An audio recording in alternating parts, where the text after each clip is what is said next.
तो इस तस्वीर को दुनिया भी देख रहा है ना। जी। कोई बात नहीं। नहीं, जो हमारा पास्ट है वो पास्ट हमें अपनाना चाहिए ना पवन जी। बिल्कुल। इस पे क्या कहना चाहेंगे? इसके लिए ना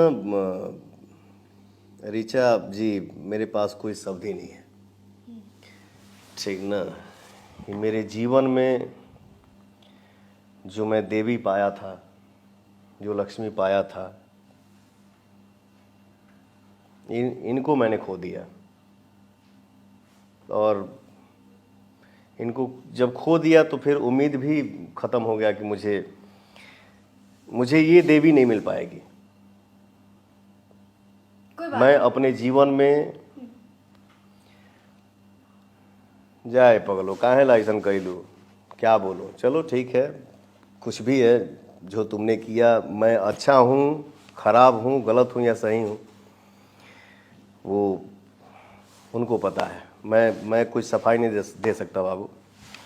लेकिन मैंने अपने जीवन में अफसोस अगर किया तो सिर्फ इसी के लिए, बाकी मेरे जीवन में कुछ ऐसा मिला ही नहीं जिसका अफसोस करूं कि हाँ ये आया था चला गया।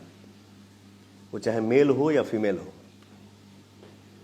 मेरे जीवन में 39 साल के करियर में किसी चीज़ का पवन सिंह को अफसोस है तो सिर्फ और सिर्फ यही हमारे जीवन में देवी आई थी जिसको मैंने खो दिया। इससे ज़्यादा नहीं इमोशनल है बोलूँगा। आप बहुत पवन जी, मुझे लगता है। हाँ। तो वो